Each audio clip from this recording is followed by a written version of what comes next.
Warahmatullahi wabarakatuh. Alhamdulillah, Alhamdulillah. We are blessed to continue with the study of our book, the study of the Quran and Hadith, and also the Islamic personalities.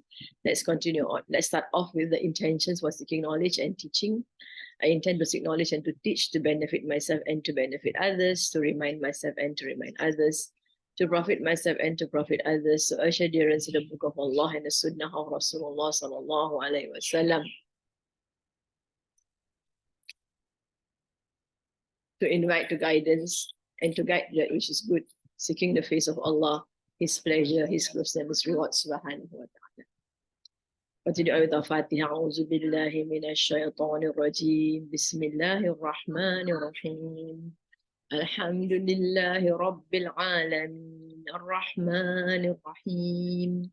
Maliki yawmiddin.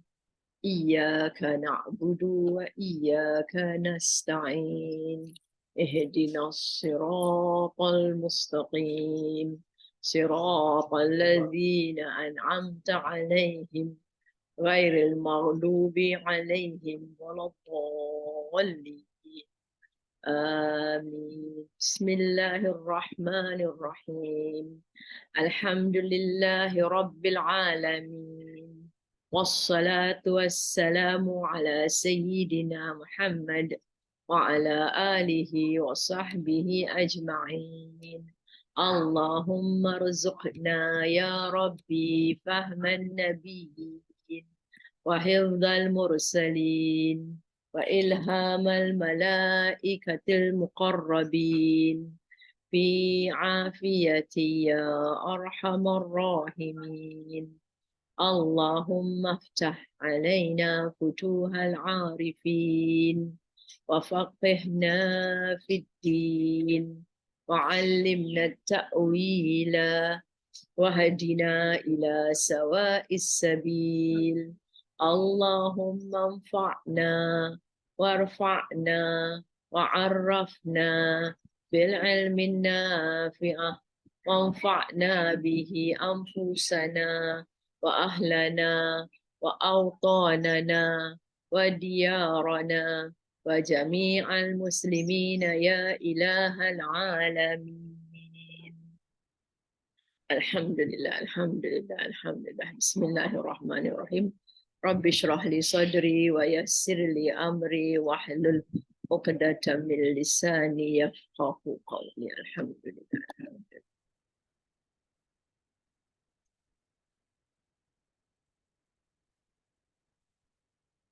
Continue our legacy. Bismillah.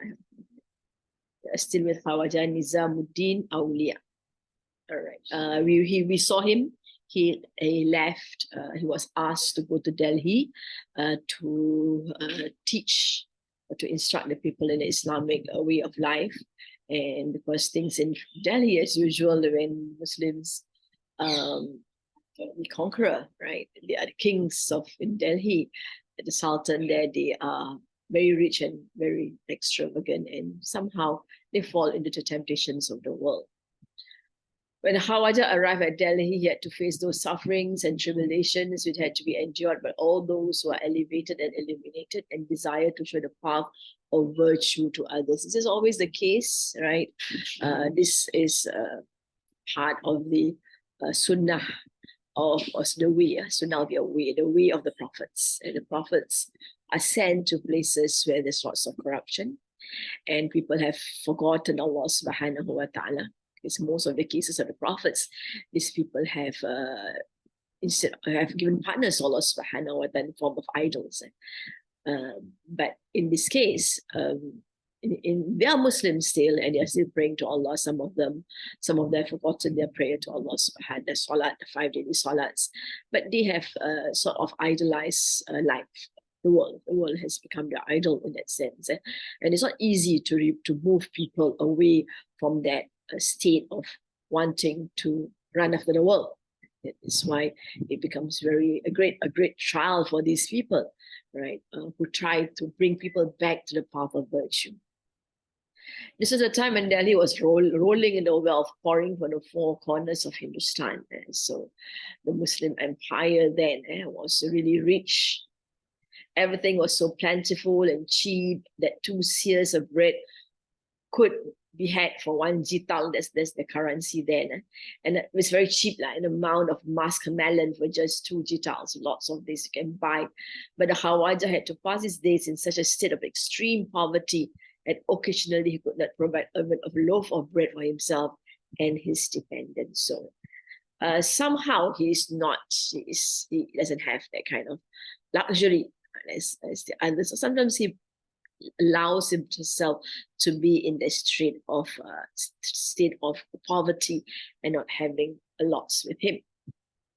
Now, could he afford the luxury of enjoying a muskmelon, although it was so cheap? So it was really cheap, but he couldn't even have that.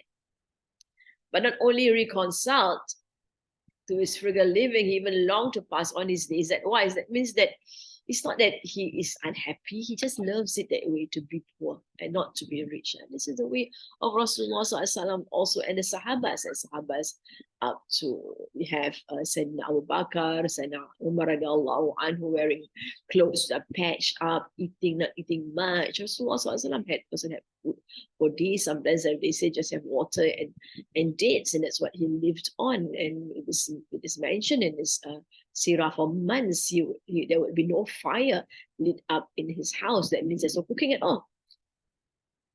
Once when he was residing in the house near Man the Gate, he had to go with empty stomach for a few days. Last, a student was aware of it, informed some of his neighbors who were wearers by profession. We brought some edibles for him, but he was washing his hands to take his food. Someone remarked, Allah may bless a student who told us about you. What did he say? Inquired Khawaja. He informed us, the man replied, that you had nothing to satisfy the pangs of hunger for a few days. That's why we have brought it to you. Excuse me then, said Khawaja, and refused to take it in spite of their insistence. Somehow he doesn't like that people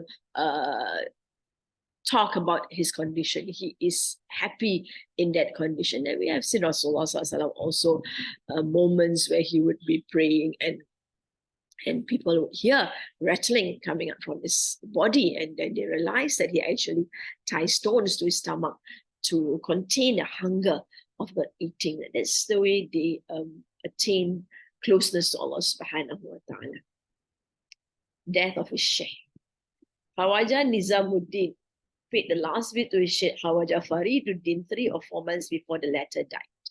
The Khawaja says he died on the 5th of Muharram, but he has sent me back to Delhi in the month of Shawwal. So we saw that. So he left in Shawwal, and the Shawwal, Zulqa'dah, Zulhijjah, and Muharram, the Shaykh passed on. Since he had already been taken ill, he was not keeping fast during Ramadan. So one day someone brought muskmelons, one of which I placed before him in pieces. The Shaykh took them and gave 1 piece to me. I thought of taking that precious gift, even if I might have to keep expiatory fast continuously for 2 months in lieu of breaking the obligatory fast on that day. Well, we are not familiar with this ruling, right? Somehow they as they get closer and closer to Allah subhanahu wa ta'ala, they impose different rulings on themselves. Right? For what we know, to fast 2 months in a row is not in breaking our Ramadan, right? Our Ramadan, one day break and we'll just make up another day. But somehow to them, they have lost, it is a wajib fast, and to break without good reason, right?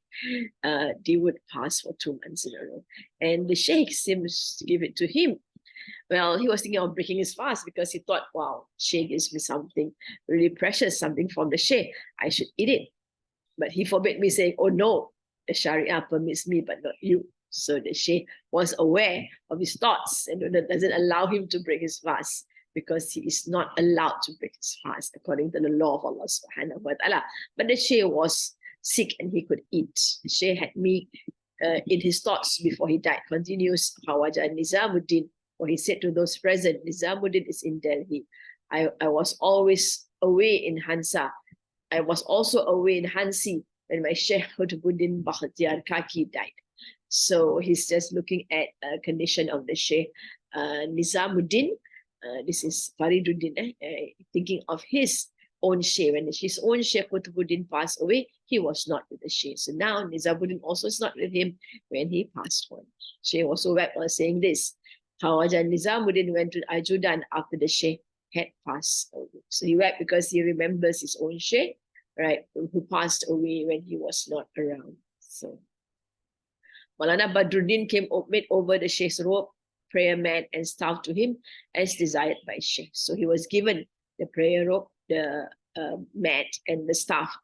Nizamuddin take over the leadership from Najm Nizamuddin, from Fariduddin. So names are quite difficult to remember. All right, in Gyathpur, it has been narrated in Fawaid Fuad that the Khawaja did not like the din and clamor of Delhi. So it's very noisy, lots of people going in and up, doing things, all kinds of worldly things are happening in Delhi. So he's not very happy. So once he saw a reclusive, busy in the remembrance of Allah and Hauz Qatlag Khan, Khawaja asked him if he had chosen to live in the city of his own accord. He replied in the negative, but added that although he wanted to go away, he could not somehow leave the place. So this recluse, that means a person who is always in the remembrance of Allah subhanahu wa ta'ala. So somehow he could not leave the place. Therefore, thereupon the Khawaja made up his mind to leave the city for Patiali, where a Turk lived in those days, or to go away to Bishnala. So he said to leave the place because it's just too much distraction in Delhi. He also went to Bishnala and lived there for 3 days, but could not obtain a residence to put up permanently there. Back in Delhi again, he earnestly implored Allah to guide him to a place where he could have peace and repose. So he really, really wanted peace and tranquility, and he prayed hard to Allah subhanahu wa ta'ala. As the Khawaja relates, he heard a celestial voice directing him to go to Gyathpur, although he did not even know then where the place was. However, he took up his residence at Gyathpur, was then a quiet and sparsely populated place. Somehow he has this sense, or this sound, this voice, or dream, or whatever he had, right? Which he believed was from Allah subhanahu wa ta'ala, instructing him to go to Gyathpur. When Kai Kabat selected Kilokari for his residence, Gyathpur was crowded with the royal chiefs and retinues. The Khawaja again thought of leaving the place. Again, the place was becoming, when the king chose a place nearby, and everybody moves along with the king, and it's still a place of not peace and repose. One day he happened to be present in the last rites of one of his teachers in the city, where a lean and thin but agreeable, good-looking man had also come. So he related a story when he was having some du'as or prayers for his teacher who has passed on. And he saw this thin man. No sooner than he came, he addressed the Khawaja with a couplet which meant, you had to know the day you were made a moon of goodly frame. Sign or share of all eyes, on every tongue would be your name. So he reminds the Shaykh of the day when he was given fame, all eyes are on him and all tongues are talking about him. He also told the Khawaja that a man should first avoid becoming far famed, but once he had come in the limelight, become.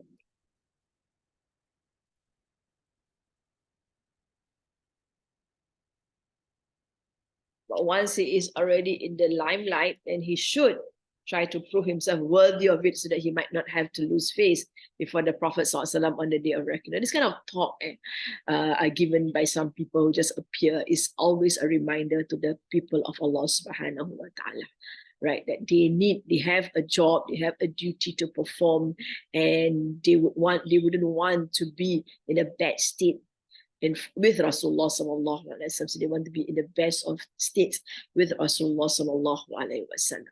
So here is a reminder for him, right, to go back and to do things right.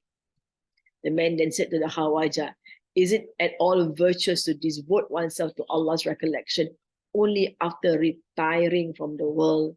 He wanted to impress that the remembrance of Allah along the walk of life needs a greater strength of character. But here we have the Shaykh here thinking of leaving the world, right? Leaving Delhi, leaving Gyathpur, right? Because of the clamor and the din and noise and the attractions and everything. So this particular man is reminding him, do you think it's virtuous to devote yourself to Allah's recollection only after retiring from the world?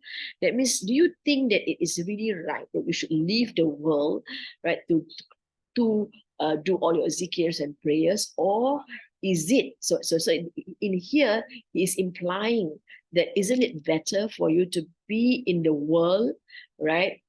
And then remember Allah subhanahu wa ta'ala, because that would that would mean you need to be strong, and you would learn to develop yourself. And we can see Rasulullah sallallahu alaihi wasallam, he did not go to the jungle to be alone, because he did go to Ghar Hira, right, in Jabal Nur. But they always go through moments of meditation, right, to get close to Allah subhanahu wa ta'ala. And of course, with Rasulullah sallallahu alaihi wasallam, he actually was given the message, right, the prophethood, while he was in the cave. Right? But then they go back to the world. So Rasulullah go back to Mecca, work in Mecca, live in Mecca, and that is where you are tested, and that's where your strength of character will evolve. But if you are to hide yourself in somewhere quiet, right, so that you can have your zikrs and everything, then you won't be able to be strong enough, that strong. It's unlike the way you would actually train yourself up by being in the world. When they finished talking, the Khawaja brought some food for him, but he made no move until Khawaja Nizamuddin resolved that he would not live here. So that was the person sent there, right, to instruct the Khawaja not to live here. And he gave his reasons why the Khawaja should not live Gyathpur. Thereafter, he ate a bit and went away. So that means Khawaja promised him that he would not live Gyathpur. Popular regard. Khawaja Nizamuddin began to attract attention and esteem of the people during his stay at Gyathpur. Quite a large number of people started paying visit to him for moral and spiritual purification at his hands. So people are asking for guidance, right? Moral guidance, spiritual guidance, purifying of the spirit, purifying of the morals. The chroniclers have not given the details when the rising popular regard for the Khawaja started to draw people to Gyathpur. It has only been stated by them that for a time after taking up residence at Gyathpur, he had to live from hand to mouth. So initially, he was very, very poor. During the hottest summer days, he had to walk down the distant Jami' Masjid. Last privation gave place to abundance, and from very poor, he became rich. And elegance, so all these are trials that they go through, being very poor and then becoming very rich. And elegance, super abundance combined with lavish generosity, which surpassed even the splendor of the Delhi Darbar. It means he was so rich, right? He got so much. Amir Khosrow has aptly depicted the Khawaja's majesty in these verses. A sovereign is he in mendicant's closet. That means he is like a king because he has so much, but he wears the clothes of a beggar. Over the kingdom of Had runs whose reed, a prince who has no scepter nor crown. The earth beneath whose feet the kings would covered. Over the kingdom of Had runs whose reed. That means he rules the heart of people, right? He is a king of the hearts of people. And he's a prince, but he has no scepter nor crown. The earth beneath whose feet the kings would cover. That means wherever he steps, he is in a state of being awed, right? And the king would love to be in this position because he is someone that is so much great respect and great people have great awe of and reverence. A bounteous friar. Whoever came from far or near was allowed to pay respect to the Khawaja, who gave to the visitor some cash, a robe, or a gift, or whatever he had at hand. Everything brought to him as a present was given away by him. Nobody ever returned empty-handed from him. Although he was very, very rich, he would give and give and give and give away. He doesn't have much in his hands. Khawaja Nasruddin Shirah, Delhi relates, it seemed that a river of riches flowed beneath his feet. People came from early morning till dusk or even late in night. Those who brought the gifts were fewer than those whom he sent back laden with largesse. He's got lots and lots and lots of things from him. So he's seen as rich because he give and give and give and give, but he doesn't keep anything that he was given. Khawaja always gave more than whatever one brought in presentation to him. Always when getting up after the afternoon nap, he used to ask whether the time for Asar prayer had arrived and whether someone was waiting for him. He never liked that anybody should have to wait for him. So it is a habit of people to actually have a short nap in the afternoon, right? Sometimes before Zuhur, sometimes after Zuhur, right? And it's a sunnah because it helps us to wake up for tahajjud, inshallah. He never liked that anybody should have to wait for him. So the more his fame, he makes sure that everyone is attended to. The more his fame and popularity increased, drawing larger crowds to his doors, the more he became indifferent to the world and its attractions. So that was a great test. As you can see that the man who came to him and reminded him that you should be in the midst of the temptations and not allow yourself to be tempted, and that will give you a stronger character, right? It means you have learned, right, to overcome all these attractions despite being among attractions. Often he wept at the presents brought to him and tried to dole out everything at the earliest opportunity. He doesn't like to keep anything. Sometimes he would direct his attendants to distribute everything left with him to the needy and poor, and heave a sigh of relief when nothing remained with him. These are people who realize that, who understand that the more you have, the more responsibility you have. That means you need to give as much as you can, so as to not be attached to all these things, and also to respond to the call of Allah subhanahu wa ta'ala, where Allah subhanahu wa ta'ala says people of taqwa are those people who give whatever they are blessed with. So they do that. These are the people of Allah. On Fridays, before the Khawaja left for prayers, all the stores and rooms of the monastery were swept clean to ensure that nothing remained with the inmates and disciples. The visit of any prince or chief or the announcement of a gift brought by them very often called forth the cynical remark of the Khawaja, why has he come to waste my time? They're just not interested in the presents and everything, but they keep on giving presents and he takes them and he gives them away. It's very important for us, for people not to denounce people. He doesn't just take to him, so he's not very happy that he has to entertain all these rich ones and having just so many things to give away, right? But you still take. When people give things to you, you still take. And even if you feel that you are doing it ikhlas or whatever, and somebody pays you something, right? You just take it, and that person gets a reward for giving you, and you give it back, you give it away, and you get a reward also for giving. Indifference to worldly possessions. Amir Hassan al-Sajazi relates that once when he happened to be present there, a certain noble sent a transfer deed assigning a grove, some agricultural land, and other property to the Khawaja with a request to accept the same. So he was given a check kind of thing, or a deed. A deed is like a transfer of ownership, right? So he gave away a garden, grove, right, land, and lots of things, property. Now I just smiled and remarked, and no, I read, smiled and remarked. Now people will say,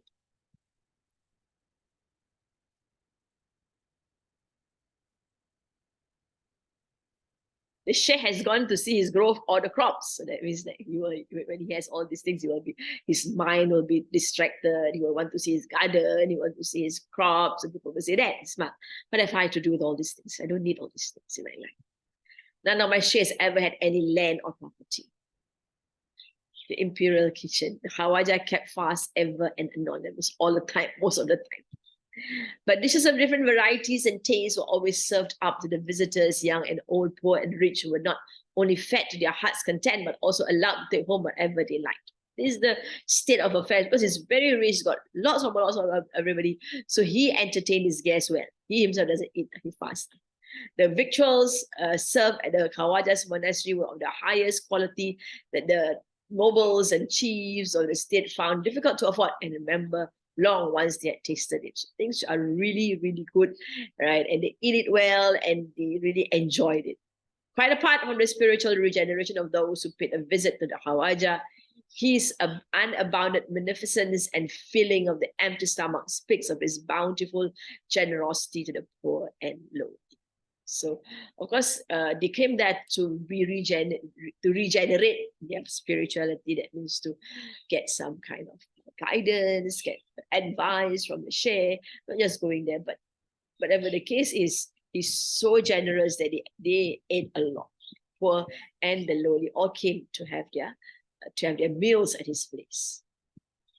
Of the Khawaja's generosity, Manazir Ahsan Jilani writes, those who wag their tongue to sympathize with the poor in their table talks would hardly be aware that these were mystics of Islam, with a connecting link between the rich and the poor.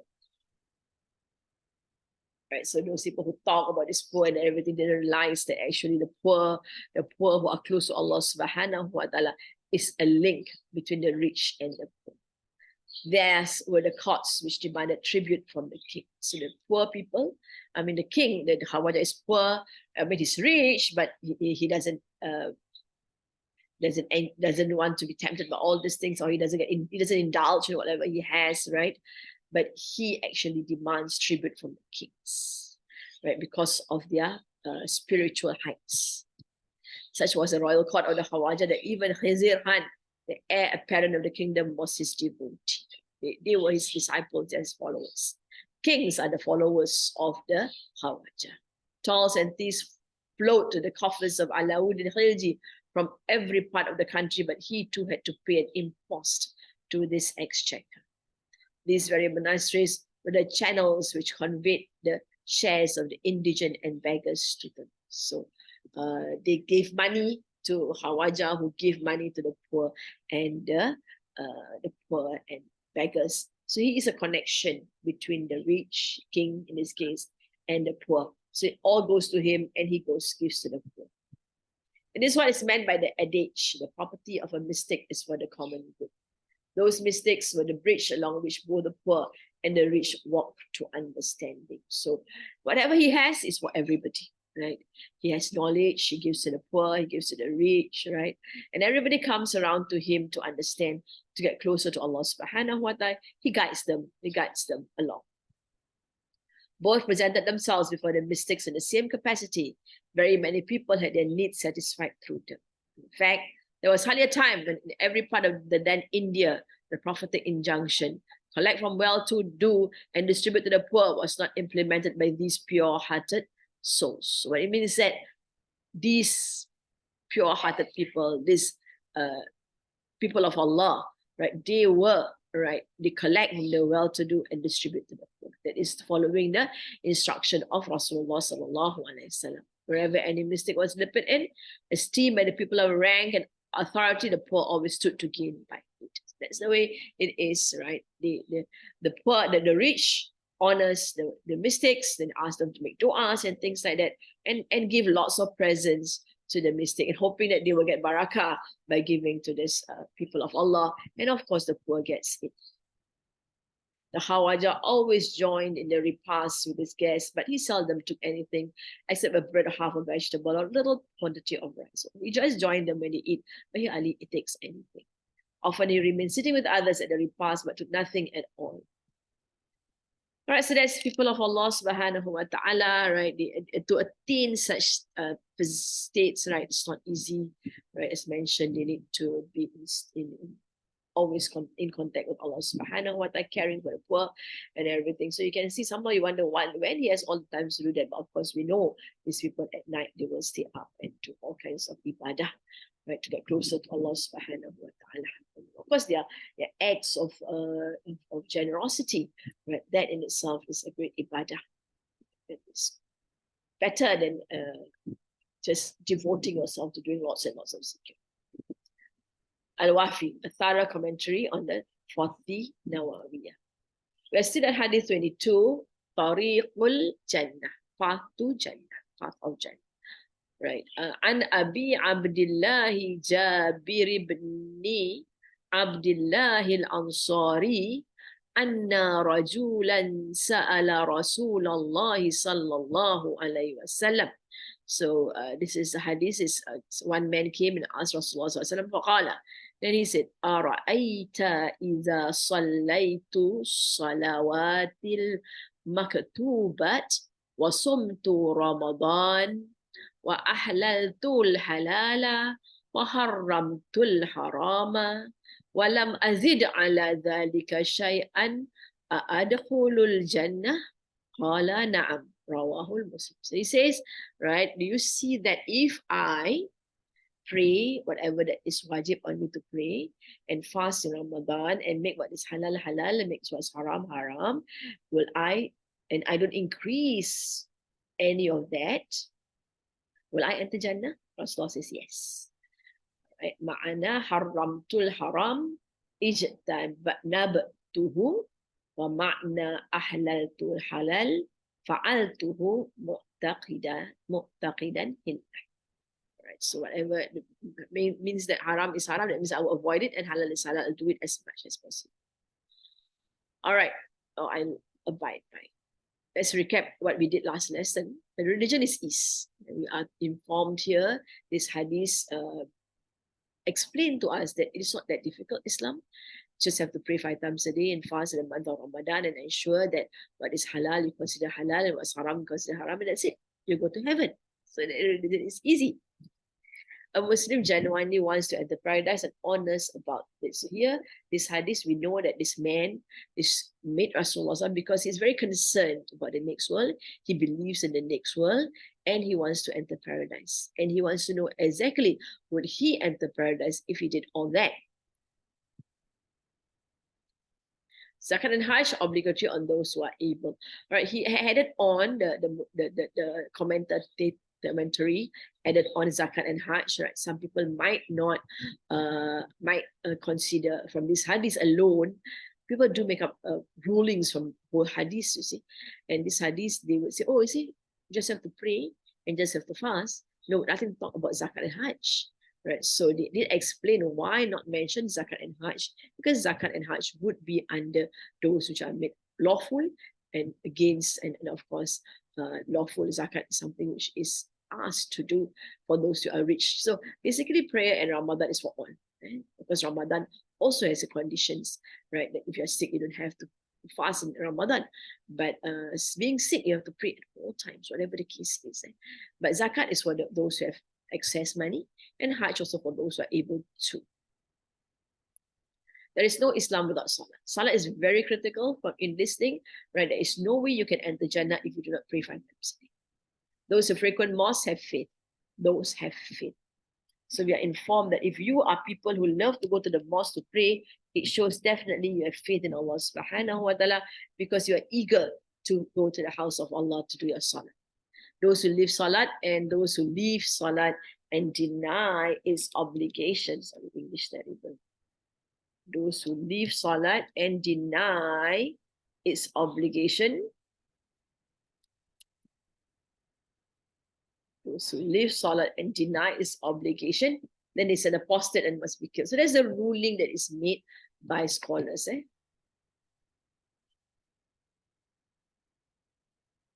Yes, go mosque is for men, of course. Women, they are encouraged to stay at home and pray, right? Because they are not discouraged. And we have in the instant in the story of Umar radiallahu anhu, and was a wife who loves to go to the mosque, and he's not really very favorite of her going to the mosque, right? And the son knew that, and but he can't stop her because Rasulullah never stopped women going to the mosque. But there is a hadith in which Rasulullah has said that going to the mosque, for women praying in the house is better than going to the mosque. And even in this hadith in which Rasulullah has said that that one woman came over in Medina, came over to Rasulullah and sort of complained to Rasulullah that men can go mosque, men can do jihad, men can follow the dead to their grave, and they all are not encouraged to do all those things. So what is it? How is it? How are they compared to the men who get all the rewards for doing all these things? Rasulullah says that you stay at home, you pray at home, you'll get all the rewards that they do.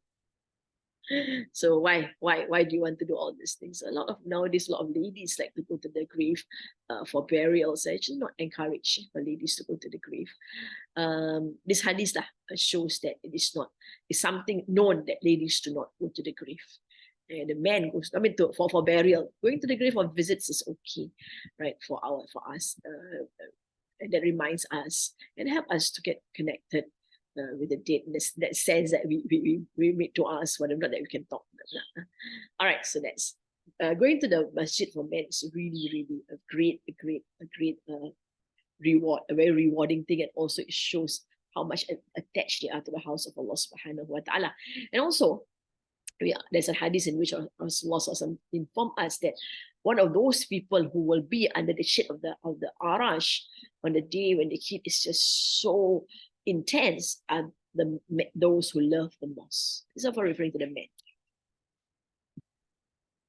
Those who leave salat and deny his obligation, then he is an apostate and must be killed. So this is, of course, ruling of a country, right? It is not, you must be an Islamic country in which this kind of punishment can be meted out. So you cannot be just anybody who just go around killing people because they don't pray. So you cannot do that. That is why we have last time, many years ago, when Salman Rushdie left Islam, he's the man who wrote the satanic verses. The Ayatollah of Iran actually imposed a penalty on him that he should be killed. Am I right? Using the right words. That there's a punishment on him for leaving Islam. Because he definitely, if he was living in a Muslim country, he would be killed because he goes out to denounce Islam. People, they have differences of opinion now among some scholars about whether they should be killed or not. Right? But if they are a traitor in any country, when you're a traitor, right, and you are sentenced to death. Those who leave salat out of laziness must be counseled and then punished if they do not change. So these are different rulings, and we saw the different rulings also for those who leave salat out of laziness. And there are some rulings which says that they also must be killed if they persist in not wanting to pray. Of course, then again, it is in a Muslim country, and the king must be the one that is the judge, the qadi there should be the one that put a sentence on these people. Fasting in Ramadan is wajib. Now, of course, the ruling for not fasting in Ramadan, a Muslim who denies obligation of fasting in Ramadan is an apostate. So denial of any wajib thing makes you non-Muslim. Those who are lazy are sinful and will be jailed and not given food and drink as if he is fasting. So that is what it is. Right? It is the ruling. Because when you are sick, and you can see the Sheikh also didn't fast because he was very, very sick. And then you can say, oh, not enough faith. Allah knows best conditions of people. We have no right to say that. That is why there are rulings made by Allah subhanahu wa ta'ala. People who are pregnant, right? And they find it difficult to fast because they're very weak. Or there are rulings for their own self. There are rulings for fear of the baby. Many rulings on whether they should pay the fidya or not. If you are very, very sick at old age, you shouldn't force your old sick parents to fast if they can't fast suddenly. Right? Especially if they are senile, they can't even remember, right? That it's Ramadan, they will eat away and everything, and they insist on eating because they're just senile. Allah knows their condition, and you just have to pay fidya for them after Ramadan. Pay off 30 actually it's supposed to be 1 day for each day, it's supposed to be 650 grams.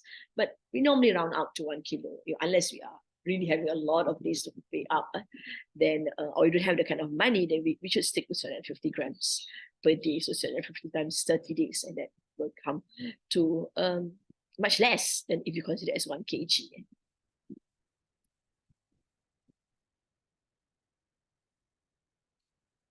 All right, we continue. The degrees of worship. The degrees of worshipping and the believer striving towards the greatest degree of perfection. Degrees of worship and the believer striving towards the greatest degree of perfection. Faith is the foundation of perfection, right? When you have strong faith, you cannot achieve perfection if you don't have faith in anything. Anything. It doesn't have to be religion. Right? You have faith in your business, you will work for it, and you will try to attain perfection in your business. You have faith in your course of study, you will work hard in it, and you will try to attain perfection. So here, you must have faith in Allah subhanahu wa ta'ala before you would be pushed, right, to attain perfection. Entering paradise in the absolute sense depends on faith and tawhid, nothing else. Right, so that's the only way to attain paradise, right, is to have faith. If you have faith in Allah, then you would pray 5 times a day because you believe in what He says. If you have faith in Allah and in Rasulullah sallallahu alaihi wasallam, then you would fast in Ramadan, no matter what it is. Believing in one God is the only way to enter paradise. There are some that say, we have gone through hadiths which says that as long as you say La ilaha illallah, you'll enter paradise. But if you commit sins along the way, then you might go to hell for a while, not for a while, for a few million years, maybe, Allahu alam bisawab, right? And then eventually go to heaven. Thus, whoever believes in Allah, the Exalted, subhanahu wa ta'ala, His messengers, alayhimussalam, His books, His angels, the last day, the decree and predestination, and dies without having associated anything with Allah, will absolutely enter paradise. So you must have faith in Allah. This is, of course, our pillars of faith. We've got 6 pillars. The pillars of faith has got 6, right? Faith in Allah, faith in the prophets of Allah, faith in His book, faith in His angels, faith in the last day, and faith in decree and predestination, qada and qadar. So they will definitely enter paradise. Leaving obligations and doing that which is unlawful prevent one from entering it along with those who are not punished.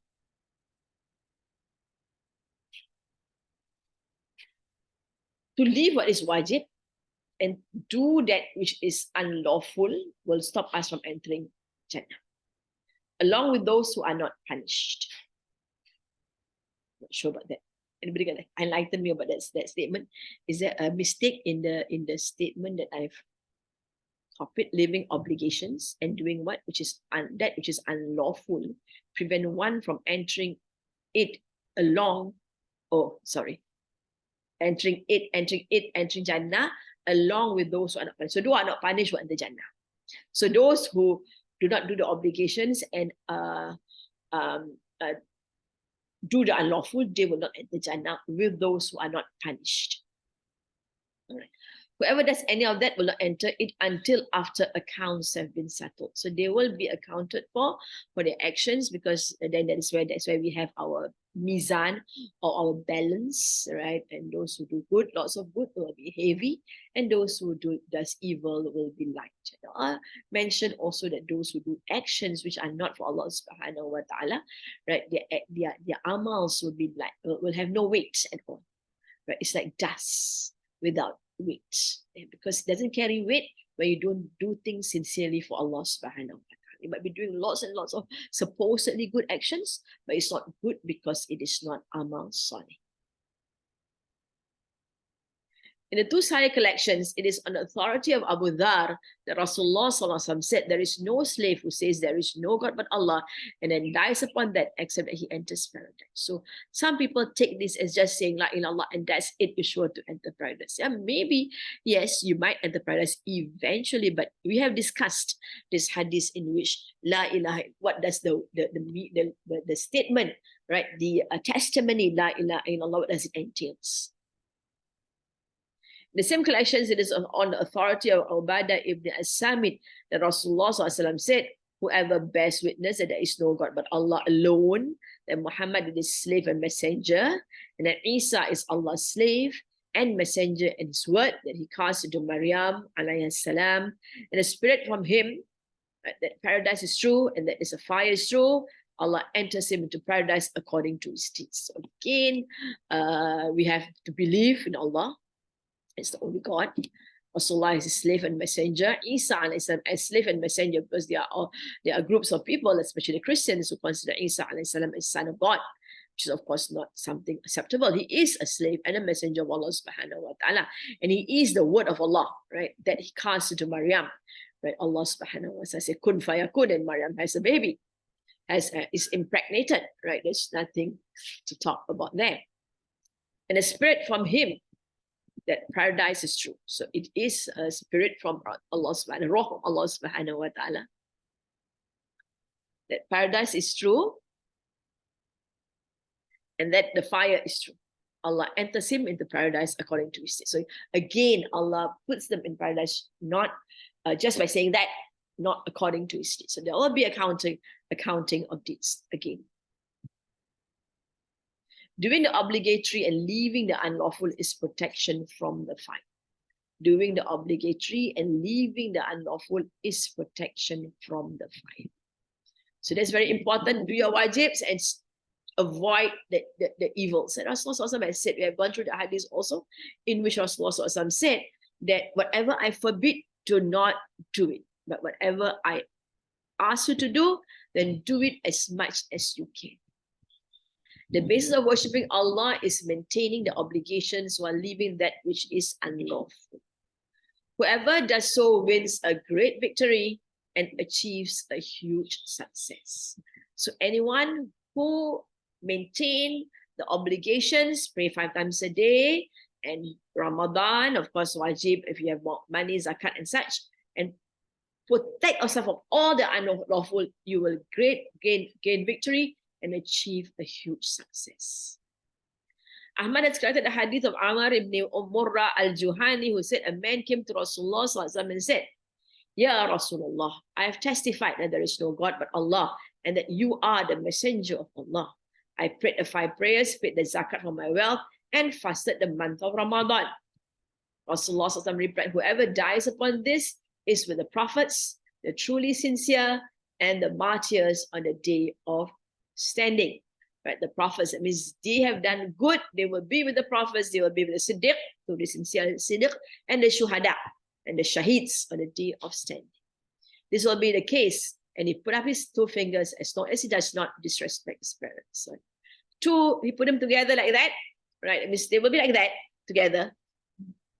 One important condition he gave, must not disrespect parents. It's a very, very serious thing, right, mentioned here, right? Be very careful in the way you treat your parents, in the way you care for your parents, in the way you honor your parents, right? No matter what they are, we have no right here to punish our parents. I say, yeah, some of us may have parents who are very unfair, right? Who cares for other children more than they care for you, or love other grandchildren more than they love your grandchildren, and you get very upset and angry, but you have no right to try to correct them. No right. So just dua for them, and your job is to be respectful to your parents. Disrespecting parents means one does not treat them well as Allah and His Messenger have commanded. We have seen the various rulings on treating our parents in Surah, especially in Surah Al-Isra, and we have gone through them. Be kind to them, be gentle to them, be respectful to them, no matter what they do, no matter how sinful they are, right? We need to look and do your part as a child, right, to be caring to them. Doing supererogatory deeds takes one closer to Allah, the Exalted, and perfection. It is absolutely permissible for a Muslim to leave supererogatory deeds. So this is sunnah acts and voluntary deeds, as well as to do actions that are merely allowed, right? That merely allowed makruh. That means merely allowed. Makruh means, oh, it's not really liked, but it's okay if you want to do it. You know, you won't be sinning, right? That's makruh. As long as he carries out his obligations and avoids unlawful, he will not be taken to task for any of that. So most importantly is to do your obligations, to pray 5 times a day, right? And fast in Ramadan, and avoiding the unlawful is the most important thing. What is not lawful must be avoided. What is prevented, what is Allah has told you not to do, you should not do. It's a lot of things then. Most of us are guilty of doing things which Allah says that we're not supposed to do, right? And one of the things that most of us are guilty of is not to cast down our gaze. That is, amanu, you're called, believers are called not to cast down their gaze, and the man and the woman both are called to cast down their gaze. And the TV has caused us to actually not cast down our gaze. TV, whatever lah, nowadays you have all kinds of videos and TikToks and whatever. This is if an individual leaves something.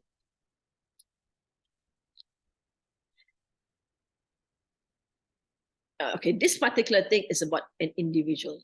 The individual does not do what is sunnah. So that is for the individual. Right?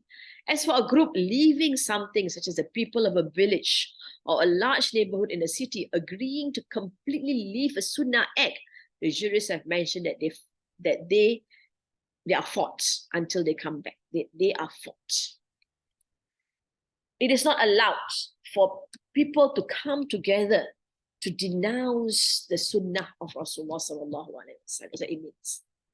If you have a group of people knowing the sunnah of Rasulullah sallallahu alaihi wasallam, they come together and say, let's not do this sunnah, then they have to be forced. It's not allowed. But if individually you are not wanting to do a sunnah, that is between you and Allah subhanahu wa ta'ala. But you don't make it a big thing, right? A collective effort to go against the sunnah of Rasulullah sallallahu alaihi wasallam.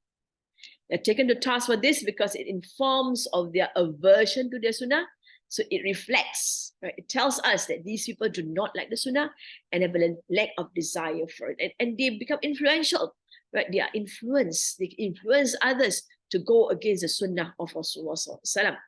Likewise, an individual living something is not taken to task for doing so as long as his living it does not arise from him making light of the sunnah or a lack of firm conviction in its purity and legitimacy. So then again, you look at why the person lives a sunnah, right? It's just not interested, can't be bothered, don't have that kind of firm conviction in the importance of the sunnah of Rasulullah sallallahu alaihi wasallam and in its being legitimate. That means it is there and good for us to do, right? So it's not allowed also. Otherwise, it is this belief, deviation from the religion and apostasy for which he is asked to repent. So when he does that, so if he is it okay for the first part here, sorry. An individual living something is not taken to task for doing so as long as living it does not arise. As long as he living it is not because he is making light of the sunnah. Maybe he's busy, right? The people who work hard, who have to work, and earn money for their family to do the sunnah prayers, it's just impossible for them. Because to do the wajib already, it is difficult to find time, right, to run away from their job and to pray zuhur for 5 minutes, 6 minutes, right, 7 minutes, maybe 10 minutes. Already so difficult. So it's not that they are making light of the sunnah, right? And they've got their constraints and everything, not because they have lack of conviction of the superiority of the sunnah. They know it is sunnah, but it is just that they just can't do it. And they know it is good, the sunnah is good, it's legitimate, right? So not because of that, right? So it's okay. He will not be taken to task. Otherwise, that means if he will be taken to task if he take the sunnah lightly. He has all the time in the world, but he prefers to just waste his time, right? TikToking or Instagram, Facebook. Not interested at all in doing the sunnah. That's different, right? I mean, he doesn't see it as important. He doesn't have a firm conviction in its goodness, and he doesn't think it's legitimate. Then it is this deviation from the religion and apostasy for which he asked to. When doing so, he is compelled to perform supererogatory. So he is forced now, right, to perform the sunnah acts. Furthermore, if someone constantly leaves them off out of laziness while being firmly convinced of their legitimacy, his respectability, muru'ah, that's marwah, it's a Malay word, is nullified. He is not a respectable person if he believes whatever Rasulullah has encouraged him to do. It is type of iniquity that renders this testimony unacceptable. So it's wrong. And somehow in saying that Rasulullah is a messenger, your testimony includes the fact that Rasulullah is a messenger of Allah subhanahu wa ta'ala. And still you have all the time and everything, you still don't want to do it, then you don't have that respectability. And it's some kind of a rudeness, right? Or not acceptable, considered as against the testimony that you have professed.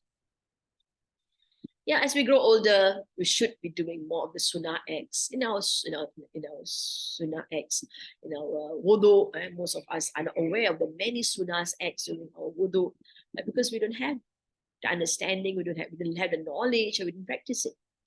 Right? It seems that there are 50 sunnah acts in wudu. Anyway, and also of course sunnah prayers, to increase sunnah prayers. The Prophet ﷺ has encouraged us to do our duha prayers. They say, don't miss duha prayers, don't miss the sunnah before subuh, don't miss your witr prayers also, right? So these are great sunnahs which should be kept, right? As we add on, Rasulullah has said that do as much as you can, right? What he has encouraged you to do, right? But then we should desire to get closer to Allah subhanahu wa ta'ala by being in touch or by implementing the sunnahs of Rasulullah.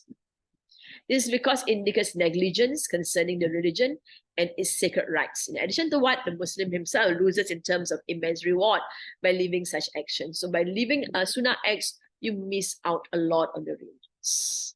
Okay? And it shows that you are neglectful of the rights of the religion, especially since these actions have been legislated to compensate for shortcomings and defects in one's obligatory deeds. And we are told by Rasulullah that when we pray our sunnah prayers, right, this would be covering up of whatever shortfalls we have in our wajib salat. And all of us are aware that our wajib prayers are not amazing, right? Are not great, right? It's not there. And not there yet, right? So we are given a special way of covering up for that shortcomings, and that is to pray our sunnah prayers. The Muslim who hopes for success and aspires to reach the highest ranks with Allah does not live a supererogatory prayer act or approach anything disliked. So you really want success, you really want to be the best, right? You want to be close to Allah subhanahu wa ta'ala, then you would try your very best to do all the sunnah acts as much as possible and to or approach anything. You will not do any makruh also. Anything disliked is not haram, it's makruh. So you won't want to do any makruh because you are fearful, right, of might being, something which Rasulullah dislike. As a person who loves Rasulullah, I won't want to do it. When something is asked of him, he does not distinguish between that which is obligatory and that which is recommended. Just say he does not distinguish between the dislike and the unlawful when he asks to leave something. That means something is asked of him. That means the Prophet ﷺ is asking him to do all these acts. Then he will not distinguish between obligatory and sunnah acts. That means everything goes because they are from Rasulullah ﷺ. And he will not distinguish between makruh and haram acts because these are things which Rasulullah are not favorable of. So he will just leave them. So that's going up higher. This is what the companions of Rasulullah ﷺ did in general.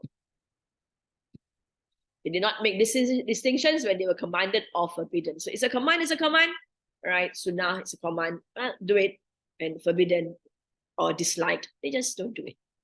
Rather, they adhere to Allah's statement, وَمَا آتَاكُمُ الرَّسُولُ فَخُذُوهُ وَمَا نَهَاكُمْ عَنْهُ فَانْتَهُوا. Whatever, right? The prophet gives, the Rasuls give, whenever the Messenger gives you, you should accept it. That means take it as good and do it. And whatever he forbids you should forgo it. Whatever he says is not good, don't do. This is our desire for reward and seeking Allah's mercy and pleasure while shunning disobedience and prohibited matters. So to do as much sunnah as possible because we desire Allah's mercy and his pleasure. And we don't like to do anything which the Prophet doesn't want us to do, doesn't like us to do.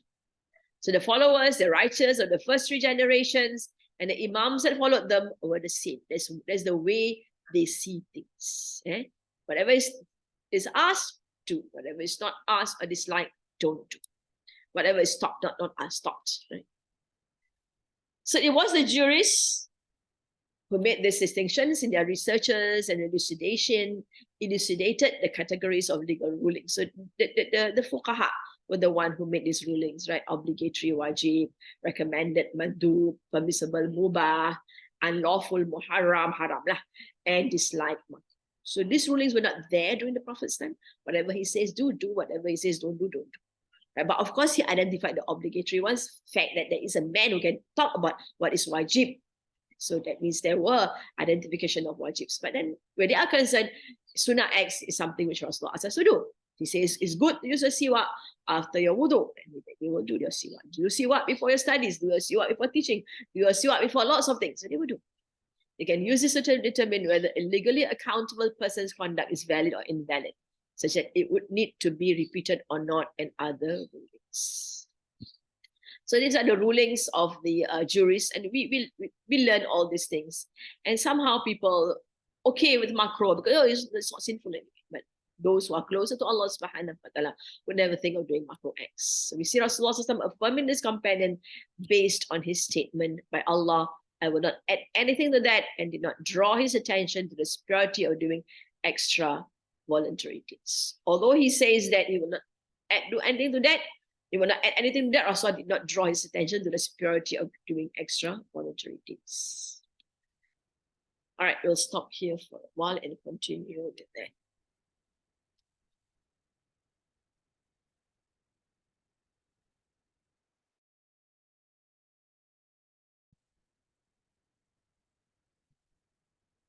Who says كم بعثنا مع النسيم سلاما إلى الحبيب الجميل حيث أقام. That ghazal يعني love poetry. He says how many times we have sent with the breeze our salam to our beloved wherever he's residing. The breeze comes going this way, and you know your beloved is there in Medina, and the breeze is coming towards you going all the way to Medina. You send your salam with the breeze to Rasulullah sallallahu alayhi wa sallam. Yani if you love, you say, hey, this breeze is going to you, Ya Rasulullah, your direction. Let me ask it to carry my salam. Yani in a poetic way. ولا أنت your salam, الملائكة carry your salam to Rasulullah sallallahu alayhi wa sallam. كم بعثنا, he says, كم بعثنا مع النسيم سلاما. How many times we sent with the Nasim? Nasim means the breeze. How many times we sent with our salam, our love and greetings with the breeze that was going towards the beloved. للحبيب الجميل حيث أقام وسمعنا الطيور في الروض تشدو فنقلنا عن الطيور الكلام. He said, and we often heard in the oasis where there are lots of trees, birds chirping.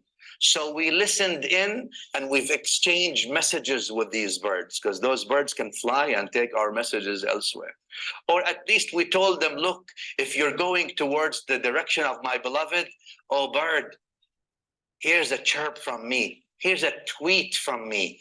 Carry my love and salam to him, sallallahu alayhi wa sallam. الطيور في الروض تشدو. He says, but we heard the birds in the oasis chirping. And we've exchanged talks and messages with them. He says, then نحن قوم مخلدون. He says, you're wrong if you think we're created to die. We are created to live everlastingly. مخلدون. وإنما خلقنا لكي نموت غراما. But we were created to die in the love of those beloveds. And dying in their love is no death, is actually life. استجيبوا الله ورسوله إذا دعاكم لما يحييكم. يحييكم. There is no death in their love. How do you die in the love of Allah subhanahu wa ta'ala? So long you are in the dhikr of Allah azza wa jal, your heart is always living. مثل الحديث في مسلم مثل الذي يذكر ربه والذي لا يذكر ربه كمثل الحي والميت. The example of those whose heart is in remembrance of their Lord and those whose hearts is in absenteeism, in heedlessness from their Lord, is the example of the dead and the living. So therefore, if your heart is in the dhikr of Allah, you're living. It doesn't matter what happens to you. He says, نحن قوم مخلدون وإن كنا خلقنا لكي نموت غراما. Then he said, قد قنعنا بحبه ورضينا لو يزر ساعة ويهجر عاما. He says, we are pleased and satisfied with his love, sallallahu alayhi wa sallam. Even if he visits an hour and he abandons us for a year. That 1 hour of the year is all we ask for. Even if the whole year he doesn't visit, but if he visits for 1 hour, وَلَكَمْ زَارَ فِي الْكَرَى. He says, the poet, and how many times he, sallallahu alayhi wa sallam, visited us in the dream. فَوَدِدْنَا لَوْ قَضَيْنَا هَذِي الْحَيَاةَ نِيَامًا. He says, and we wished that we had spent all our life in that dream. We didn't want to wake up. The whole life, let it be that dream. Different. Yaqub could find, of course he could find the scent of Yusuf. Why wouldn't he be? His heart is living, his person of mahabbah. He realizes the deen is not just about mastering the rituals, but actually loving Allah, having a loving heart for Allah Azza wa Jal, and a loving heart for Rasulullah sallallahu alayhi wa sallam, loving heart for amalul khair, for the good, loving heart for the awliya wa salihin. Like, if you look in the heart and you don't find any of these things in the heart, there is a serious problem. One of the people called me the other day or sent me a message. He says, I don't see you. I said, I look for you in my world, I don't find you. You look for me in yours, you don't find me.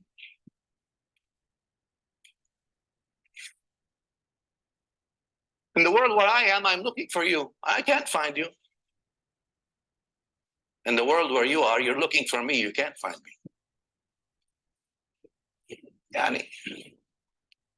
And therefore, Sayyidina Ahmad al-Rifa'i al-Kabir, radiyallahu anhu, allegedly, when he visited the Prophet sallallahu alaihi wasallam, about hundreds of years ago, 600 years ago or so, he says to him in the poetry, allegedly, يعني في حالة البعد روحي كنت أرسلها. Ya Rasulullah, when I was far away from you, I used to send my salam with my ruh. I would send my ruh to you. تقبل الأرض عني وهي نائبتي. It kisses the floor around you as my deputy, as my representative. When I send my salam, it's not lip service. I am sending my soul in that salam to you, Ya Rasulullah. There's a difference, sallallahu alaihi wasallam. There's a difference. You say, Allahumma salli ala Sayyidina Muhammad wa ala alihi, or you actually send your love and heart and soul in that salam to Rasulullah, sallallahu alaihi wasallam. There's that qibla of the hearts, there's the direction, there's the infusion, there's the connection, it's all kinds of things that you open up the whole thing. But you close the heart and the lip service go, lip service, okay, better than nothing. But you're still secluding yourself. Why didn't you haven't smelled, you have not been able to find the scent of Yusuf alayhi salatu wasalam. You have to find the scent of Yusuf to be on the path of the Nabiyyin was-Siddiqeen. Inni la ajidu riha Yusuf. Check your heart. You find the rih of the scent from Rasulullah sallallahu alaihi wasallam when you're sending salam, or you're not finding the scent yet. If you're not, then work on your heart a little bit. Another thing we mentioned also from this, before we talk about other things, if we can, good character. Again, we go back to akhlaq. And you're going to hear me talking about akhlaq a lot, because akhlaq, character building, refinement from here till tomorrow. You teach people all you want, hatta even if they memorize the Quran or they memorize al-Bukhari, Muslim, they could memorize al-Bukhari from the beginning till the end, and what comes out of their brain is Bukhar, no Bukhari. Bukhari is not there. There is only steam. Bukhar. Bukhari yani smoke. Bukhari is al-Imam who collected the authentic ahadith. Amassing information is not it. هذا معلومات. العلم والمعرفة are different from معلومات. معلومات is data collection. Deen is not data collection only. Deen is application, integration, application, living, innovation in a good sense. Huh? Right? Good characters. Look at this. Good characters. Yaqub alayhi salatu wasalam teaching Yusuf, obviously. The first time when the brothers of Yusuf took Yusuf from Yaqub and they came and they told their father a lie, what does he tell them? He said, فَصَبْرٌ جَمِيلٌ قَالَ بَلْ سَوَّلَتْ لَكُمْ أَنفُسُكُمْ فَصَبْرٌ جَمِيلٌ. Your nafs made you come up to do something crooked, yani basically, something evil. فَصَبْرٌ جَمِيلٌ وَاللَّهُ الْمُسْتَعَانُ. Right? The ayah almost identically repeats itself. Part of the ayah when the brothers of Yusuf go to Egypt and they leave their youngest brother there, and they return without him. They come to Yaqub and they tell him, look, the king did that. He said, بَلْ سَوَّلَتْ لَكُمْ أَنفُسُكُمْ أَمْرًا فَصَبْرٌ جَمِيلٌ. You are up to something, to no good in that sense. Yani, if you want to use it, your nafs made you conspire to do something. And the sabr, I shall have a good patience, and Allah is the one I seek help from. But today we read it, it's easy. The man, Sayyidina Yaqub alayhi salatu wasalam, lost his son, outwardly speaking, sahih. He lost his son, outwardly speaking, the first time and the second time. And how can he so calmly just reply to them in the face of such disaster and calamity, telling them what? فَصَبْرٌ جَمِيلٌ وَاللَّهُ الْمُسْتَعَانُ. I shall have good patience and I shall seek Allah's help. Good character is not only in good times. You think Yaqub was not in pain? He was, alayhi salam. He was so much in pain that he lost his eyesight out of sorrow. بيضت عيناه من الحزن فهو كظيم. The Quran says his eyes became white out of sorrow and sadness. Yaqub alayhi salam was so sad that he lost his eyesight. He was not just simply sad. No, he was extremely sad and sorrow. But what does he say to his children when they came and told him this? فَصَبْرٌ جَمِيلٌ وَاللَّهُ الْمُسْتَعَانُ. What does that tell you? Good akhlaq are not, good characters are not in good times, or not when you're doing good. When do you know people? In tough times, not in good times. In good times, everybody is with you. If you have the authority and the wealth and the connections, everybody is your friend.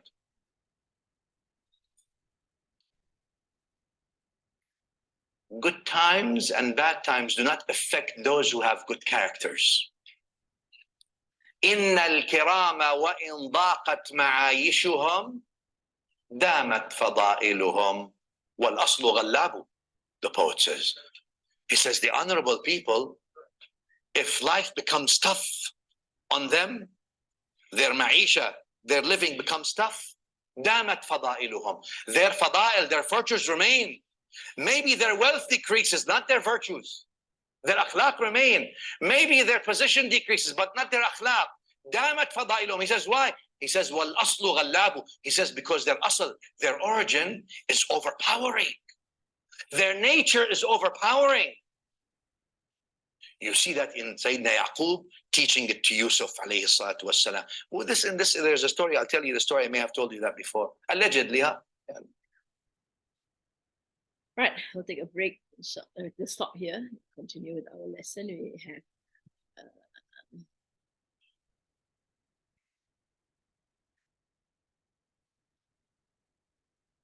all right, we finished off this part because it is a continuation. So we need to look at the last part that we finished off. So we see Rasulullah affirming this companion based on his statement, by Allah, I will not add anything to that, and did not draw his attention to the disparity of doing extra voluntary deeds. So Rasulullah says, yes, you will go to heaven. And Rasulullah said, no, you must do what? A sunnah X, right? We know that he, Sallallahu Alaihi Wasallam, did this to make it easy for him and to teach leaders and those who guide to Allah, to spread the spirit of hope amongst people and to bear the traits of magnanimity and gentleness. So here is an example, right, in this hadith to show that Rasulullah Sallallahu Alaihi Wasallam does not go on imposing on people to do the Sunnah X, because this is a person that's starting to learn. He's just learning religion. He's just trying to be following the ways of the religion. So he says to make it easy for him. So yes, you will go to Jannah. And also to teach leaders and those who guide to Allah, those people who bring people to Islam, not to make it so tough on people. Right? I remember there's a story in which there's a neighbor who was very good Muslim, and he has a Christian neighbor, or not a Christian, a non-Muslim neighbor. I can't remember if it's Christian or not, non-Muslim neighbor. And the non-Muslim neighbor was very impressed by his good and everything, and by his talks on religion, that he be converted. So early in the morning, right, after the day of the conversion, this neighbor, the Muslim neighbor, right, knocked at the door and asked him to wake up for subuh and go to the mosque. So we went to the mosque together, pray, of course, sunnah prayers, pray wajib prayers, and then just lots of zikr until the sunrise.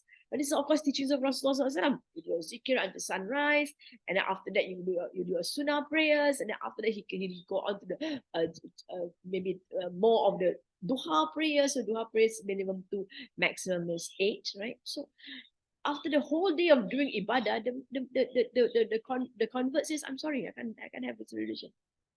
I have things to do in my life. I can't be going to pray and do zikr and do all kinds of things. So he left religion. So that is a lesson, that we don't make it difficult for people who wants to know Islam. As I mentioned last lesson also, the people who just want to become Muslims, you don't impose on, oh, you must memorize the Fatiha, you must this, you must that, pray 5 times a day. Just acknowledge the fact that we need to turn to Allah subhanahu wa ta'ala. Right? During the five time prayers, slow and steady, they will pick it up. So you do the wajib, as I mentioned in last lesson, right? You do the subuh, you get used to waking up subuh for Allah. Right? Sit down and follow the movements of the prayer. Don't have to recite anything also. The simple things, Allah Akbar, Allah Akbar. And then niyat in the heart, and that's about it. That can be done in English or in Malay, right? Or in whatever language. And after that, Zohar time. So get used to that habit, because it's not easy. It's not something which is normal for people to pray 5 times a day. In fact, Yvonne Ridley, who converted, he says the most difficult thing for her was praying 5 times a day. So here Rasulullah is telling us to make it easy on people, and to be magnanimous, and to be gentle on people, to understand where they're coming from, to have empathy for them, to make life easier for them. He also did it to affirm the facilitation and lifting of difficulty that Islam had brought. And Islam, as Rasulullah has said before, that Islam facilitates things and make things easy for people. However, he ﷺ knows that when this taqwa-bearing believer worships Allah with what he has obligated him, and it reaches his heart, expands his chest, and it feels psychical tranquility and spiritual delight, this will push him to have a deep love of worship. So that's what it is. Allow them to do all these things, but once they learn about Allah, they learn about the prophets, they appreciate the things that the prophet does, they go onto a hadith which says that your sunnah acts will cover up for your wajib acts, then their heart is open already. Because of the interaction with Allah subhanahu wa ta'ala, the connection with Allah subhanahu wa ta'ala, the chest expands, he feels this great tranquility and spiritual delight, then you will want to do more. So that's what it is. So you don't insist, no, you will not go to heaven. Because you do not do all the supererogatory acts. You mean your prayers are not good enough and things like that. Let them be. He will desire to do more in order to please Allah by supererogatory deeds and leaving that which is disliked, especially after hearing Rasulullah quoting his Rabb, my slave continues to draw nearer to me with supererogatory acts until I love him. When I love him, I am his hearing with which he hears, his sight with which he sees, his hand with which he grasps, and his foot with which he walks. If you ask me, I will definitely give. So these are people. So this is the encouragement given to do spiritual acts, right? So you want to draw nearer to Allah subhanahu wa ta'ala. You do all the sunnah acts, and eventually, because of your great desire to get close to Allah subhanahu wa ta'ala, loves you. When Allah loves you, your hearing becomes his hearing, your his sight, his hearing with his, and his hearing with his, which he hears, I'm his hearing with which he hears. So whatever he hears is for Allah. Whatever he sees is for Allah. Whatever he does is for Allah. Wherever he goes is for Allah. Then Allah will, if he asks, Allah will give him. If he seeks refuge in me, I will definitely give him refuge. So these are the people of Allah who others will go to, just like we have the Khawaja and people of Allah. They ask for du'as, Allah will give it, because they are people who just do things for Allah subhanahu wa ta'ala, who would increase in their amals for Allah subhanahu wa ta'ala. Seeks refuge in me, I will definitely give him refuge. If he calls on me, I will definitely answer. So related by Al-Bukhari. So these are encouraging hadiths, which encourages people to do supererogatory acts. I'm his hearing means I will help him, protect him, and give him victory in all of his activities and affairs. Translate this explanation of the word I am his hearing. Thus, the believer ascends the degrees of perfection until you see him as a valiant hero in the day and a humble worshipper. So in the daytime, they can be working hard, helping people, doing all kinds of things. It is mentioned that the Sahabas of Rasulullah at war, they are so powerful, so strong, fight. Go to battle, not really caring about food and drink and whatever, they just fight. But at night, they pray to Allah subhanahu. تتجافى جنوبهم عن المضاجع يدعون ربهم خوفا وطمعا ومما رزقناهم ينفقون. Their sights eschew, like the word eschew, leaves the bed. As they call on their Rabb, that means they sleep at night, they wake up, right? They call on Allah subhanahu wa ta'ala in fear and in hope. right? They fear disobedience of Allah subhanahu wa ta'ala. They fear the consequences of their actions. They cry of all the things that they have done, and they just hope that Allah will bless them with Jannah.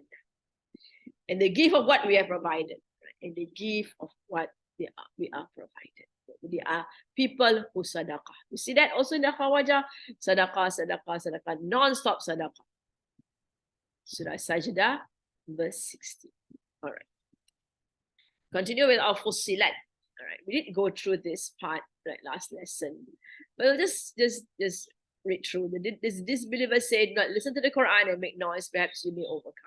Allah will certainly make those who disbelieve taste a severe punishment, and they will be recompensed for the evil deeds they used to do. The recompense of the enemies of Allah is fire, abiding forever, because they denied Allah's ayahs. Disbelievers will ask Allah to show them those who led them astray. They wanted to step on them and humiliate. So we were talking about the disbelievers, and we went through this ayah. We went through already. We'll look at the meaning of the ayah only before we go on to the explanation. And as for those who say our Rabb is Allah, then continue in the right way. The angels descend upon them, saying, fear not, nor be grieved, and receive good news of the garden which you were promised.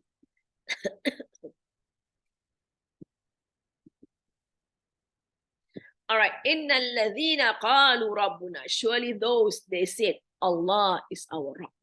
Our Rabb is Allah. Qalu rabbuna Allah. Our Rabb is Allah. So these are people who are firmly believing that Allah is their Rabb, the one who creates them, the one who sustains them, the one who administers their affair, the one who nurtures them, the one who does lots of them. After warning the disbelievers of the consequences of their opposition to the truth and its stubbornness, their rejecting of the ayahs of Allah, their fighting against the ayahs of Allah subhanahu wa ta'ala, the address now turns to the believers and the Prophet sallallahu alaihi wasallam. They are dedicated to Allah as their Rabb. So, inna alladhina, surely, definitely, so it's emphasis there. Those, they say, our Rabb is Allah. Thumma istaqamu, then they keep upright. Istaqamu, right from the word of persevere. They are consistent with their ways in what they say. That means in taking Allah as their Rabb. That is, they did not call Allah their Rabb merely incidentally. They do it with conviction. Now, were they involved in the error to regard Allah as their Rabb and at the same time others as well as their Rabb? No, it is what it is. Allah is the only Rabb. We have no other Rabb but Allah subhanahu wa ta'ala. As we recall, the Quraysh, right, had other Rabbs, and their Rabbs were the gods that they have, Lat, Uzza, Manat, and all these gods, which are all goddesses actually. We're supposed to be angels who are supposed to be daughters of God. They give partners and they give powers to these gods of this. And they send sacrificial food to this and to these gods of theirs. But they embrace the faith sincerely and stood by it steadfast. So they embrace it. They know Allah is their Rabb, Allah is their master. They are a slave of Allah subhanahu wa ta'ala. They're going to obey Allah in whatever Allah asked them to do. So they embrace the faith sincerely and stood by it steadfast, strongly. Neither adopted a creed contrary to it later. They do not change their ways. They are steadfast in the way of Rasulullah sallallahu alaihi wasallam as taught to them by Rasulullah sallallahu alaihi wasallam. Now mix it with a false creed. They don't do all those things. And they don't take any other ruling. They don't mix it up. They are just concerned with Allah subhanahu wa ta'ala. But they fulfill the demands of the doctrine of Tawheed in their practical lives as well. So that's what it is. They fulfill the demands of the doctrine of Tawheed. It means they live life, right, understanding what it means to believe in Allah alone. And they live their life, their practical lives as well. So the demands of the doctrine and in their practical life, that they fulfill the demands. That means, what does it mean to take Allah as the only God? And then believing in Allah, obedience to Allah, right? Doing whatever Allah asks to do, that is what it is. Standing steadfast on Tawheed has been explained by Rasulullah SAW and the eminent companions thus. Hazrat Anas radiallahu anhu has reported that Rasulullah SAW said, many people called Allah their Rabb, but most of them became disbelievers. Firm and steadfast is he who remained firm on this creed till his death. That is what is important, is to be firm in the belief that Allah is our Rabb, and steadfast in following every single instruction or wajib instructions of Rasulullah sallallahu alaihi wasallam and of Allah subhanahu wa ta'ala.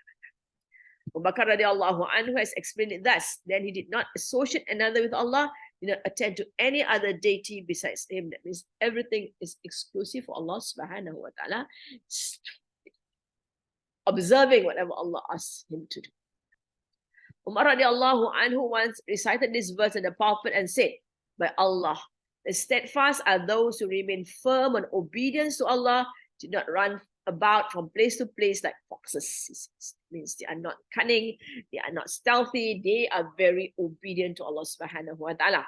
Umar radiallahu anhu says, perform this deed sincerely for the sake of Allah alone only. So you can see these are different interpretations, right, by the various sahabas of Rasulullah sallallahu alaihi wasallam.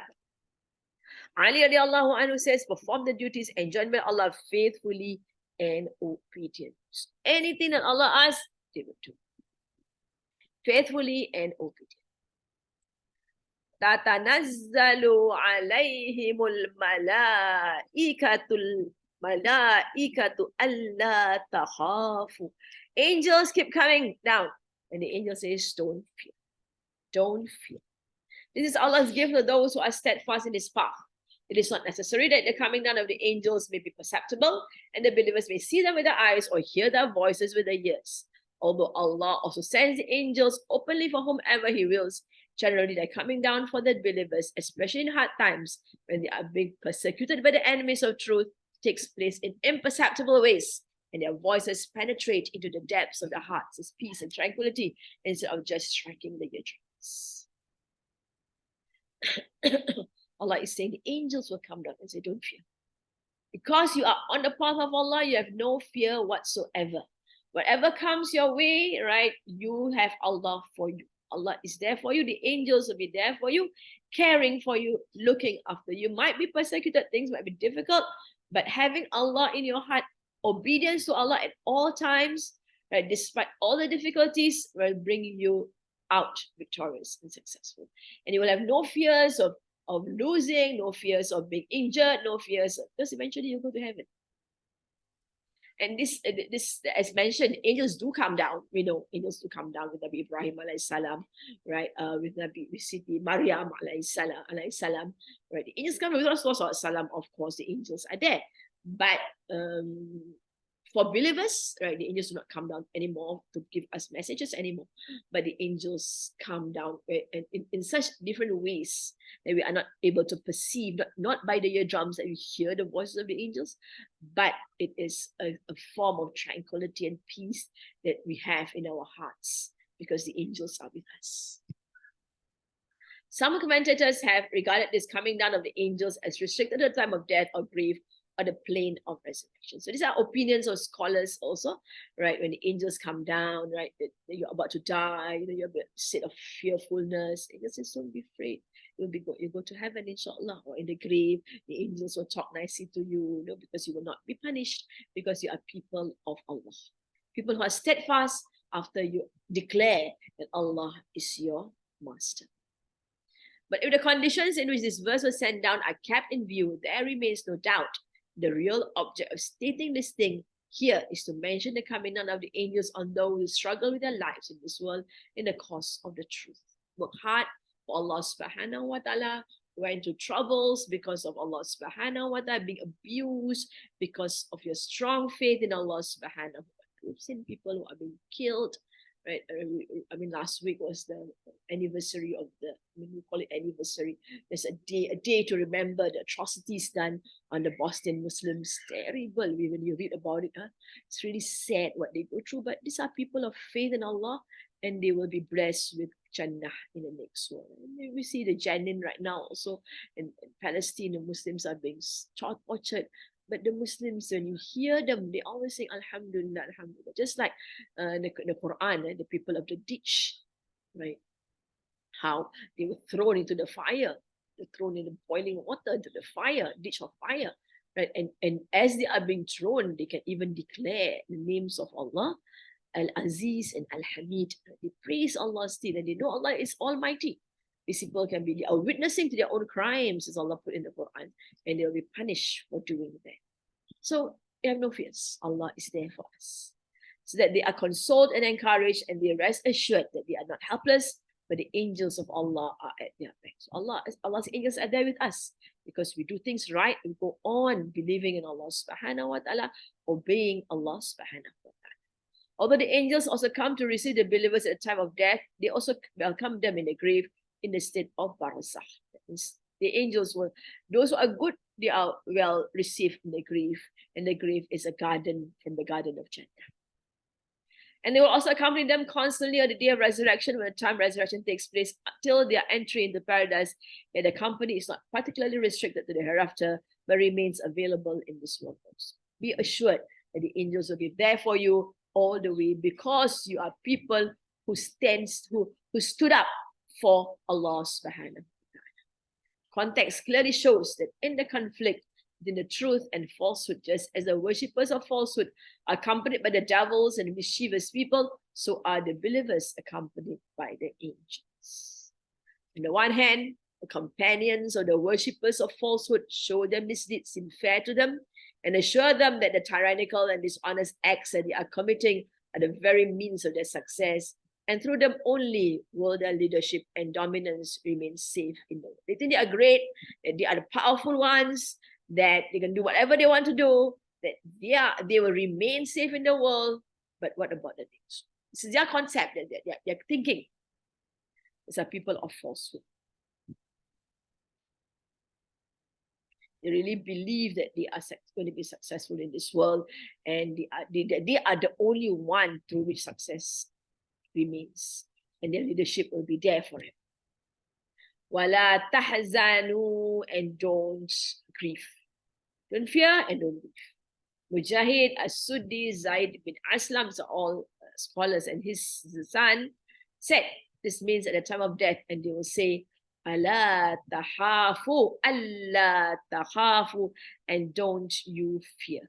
Mujahid, Ikrimah, and Zaid bin Aslam said this means not to fear that which you face in the hereafter. Wala tahzanu, or what you have left behind of worldly things, children, family, wealth, and debt, but we will take care of it for you. All right, so at the time of death, right, what is your fear at the time of death? And when you see the angels coming down, right, your fear is that you might go to hell. Don't worry, you will not, because we are there for you, and we will be there for you in the grave. The angels will be there for you, and the angels will be there for you when you are resurrected. And don't grieve. The two things that concerns us when we are about to die is the next world and those that we leave behind. Right? It causes us to be sad that we have to leave behind our family members, our children, our wealth, our debt. Allah will take care. The angels will take care of it, because so they say, don't grieve. وَأَبْشِرُوا بِالْجَنَّةِ الَّتِي كُنْتُمْ تُوعَدُونَ وَأَبْشِرُوا, right, and give good news with Jannah that you were promised. So they give good news at the end of bad things and the arrival of good things. It's like what is said in the hadith narrated by Al-Bara'a radiallahu anhu. He says, Innal malaikata taqulu li ruhil mu'min, ukhruji ayyatuha ruhu tayyibah, tayyibatu fil jasadi tayyib, kunti ta'murinah. Ukhruji ila rawhi wa rayhani wa rabbin ghayri ghadban. The angel said to the soul of the believer, come out, O good soul, from the good body in which you used to dwell. Come out to rest and provision in a Rabb who is not angry. It's beautiful. All of us hope for that moment. All of us are going to die.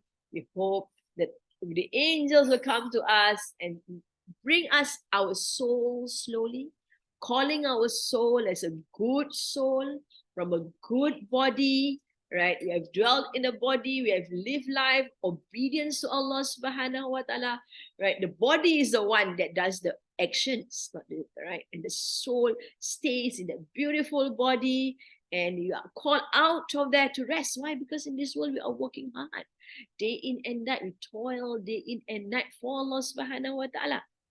And provision, Allah is going to provide us with good. And Allah is not angry with you. Allah is happy with you. The Rabb is happy with you because you've been good. These are very comprehensive words which contain a new theme of consolation and peace for the believers in every stage of life in the world till the hereafter. This counsel of the angels in these words means no matter how strong and powerful be the forces of falsehood, you should not be afraid of them. Allah is the power. And whatever hardships and deprivations you may have to experience on account of your love of the truth, you should not grieve on account of them, for ahead there lie in store for you such things against which every blessing of the world is insignificant. Right? Whatever hardships and deprivations, you went through lots and lots of difficulties on account of your love of the truth. That means you work hard for Allah subhanahu wa ta'ala. You should not for those hardships that you went through, the deprivations that you went through, the difficulties that you have gone through. Because ahead of you is store blessings which are just immense. Whatever blessing there is in this world is insignificant compared to the blessings of the next one. When the angels say the same words at the time of death, they mean this. There is no cause of fear for you in the destination you are heading for paradise awaits you there. And you have no cause of grief for those whom you are leaving behind in the world, for we are your guardians and companions here. And the angels will say these very words in the intermediary state between death and resurrection, and in the plane of resurrection, they will mean here there is nothing but peace for you. Do not grieve for the hardships you have to suffer in the world, and do not fear what you are going to face in the hereafter. For we are giving you the good news of paradise, which used to be promised to you in the world. So that's how it changes, right? As you move to the barzakh, right? You're raised up again. So they'll be there for you, assuring you of this great gift from Allah subhanahu wa ta'ala. Whatever you have suffered is nothing. Right? In fact, it said that a person could be suffering the worst of sufferings, right? And then he is brought into Jannah and everything is forgotten, completely forgotten. Nahnu awliya'uhum. We, your friends. Awliya'uhum fil hayatid dunya, in the worldly life, wa fil akhirah, and in the hereafter.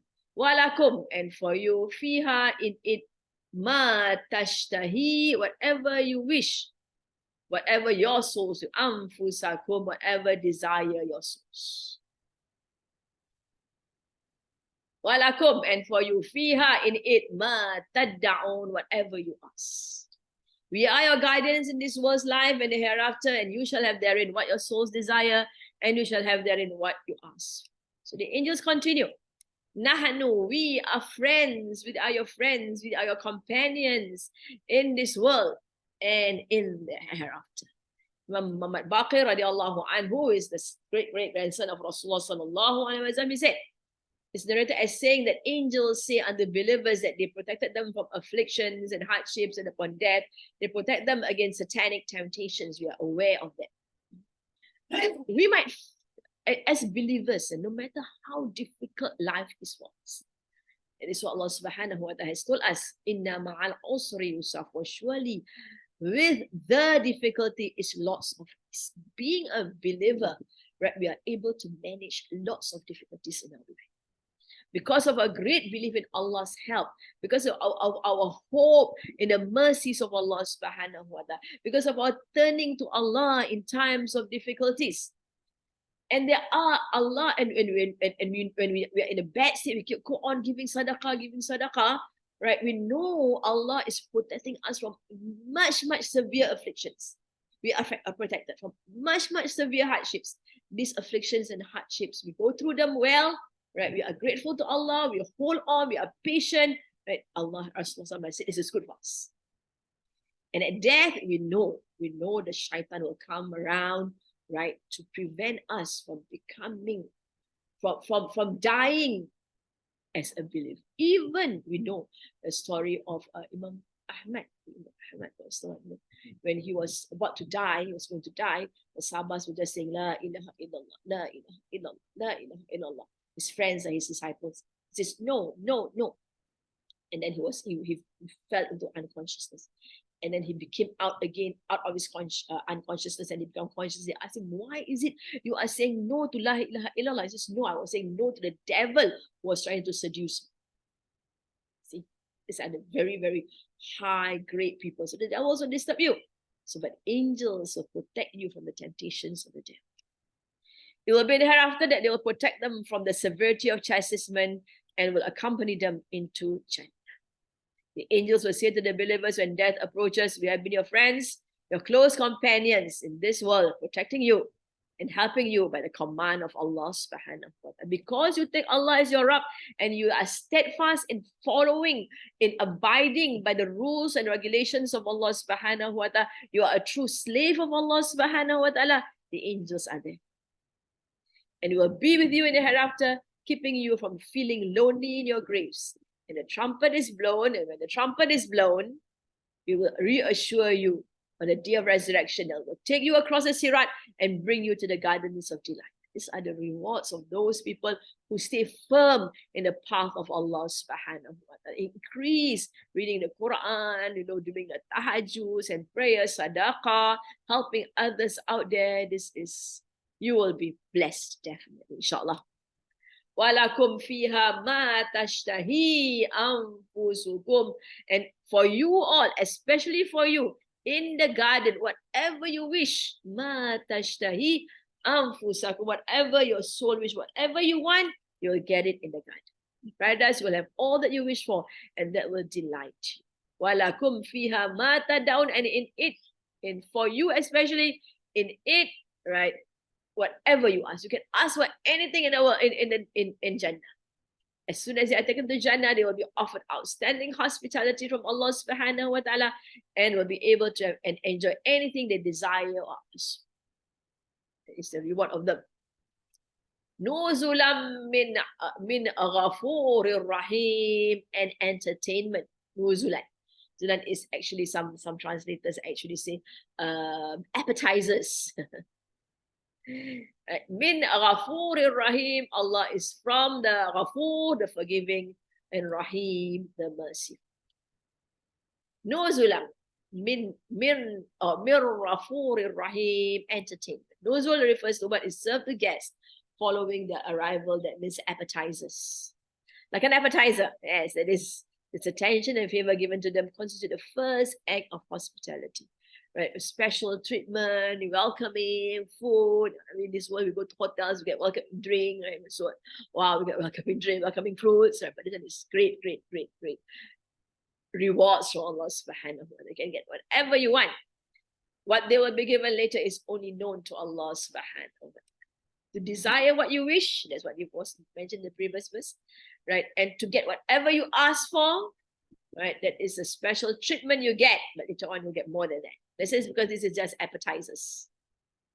Mir Ghafurir Rahim, Allah is Ghafur. This tells us that the first good news upon death is forgiving of their sins. Allah is Al-Ghafur.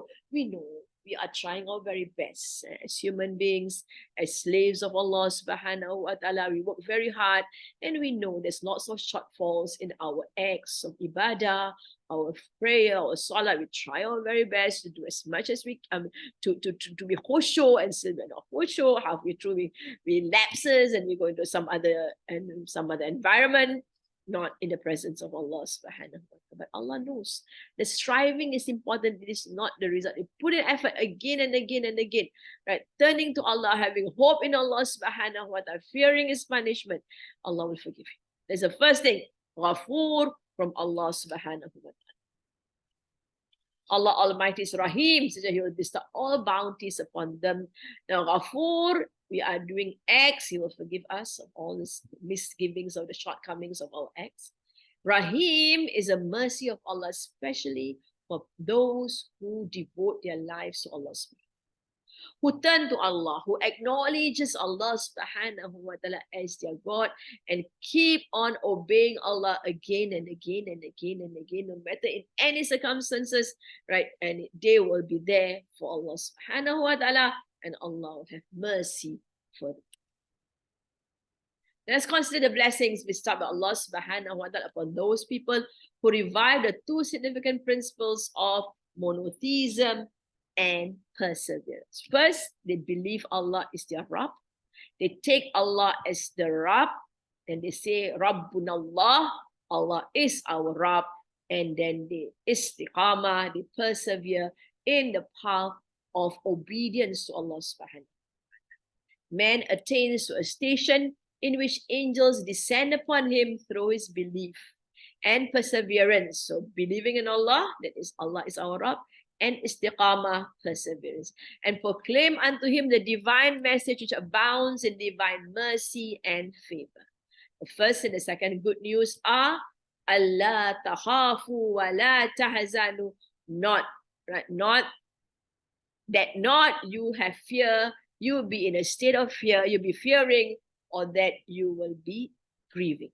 Third one is وَأَبْشِرُوا بِالْجَنَّةِ الَّتِي كُنْتُمْ تُوعَدُونَ, and they will be given good news of Jannah that they were promised. And the fourth is نَحْنُ أَوْلِيَاؤُكُمْ فِي الْحَيَاةِ الدُّنْيَا, we are your friends in this worldly life, وَفِي الْآخِرَةِ, and also in the akhirah.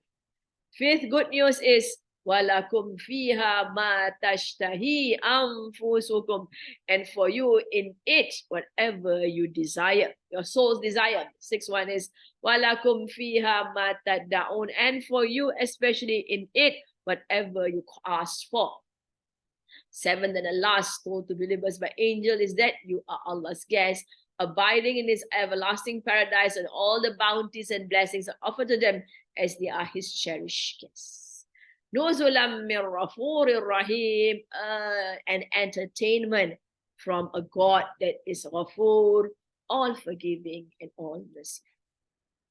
All right, we'll end.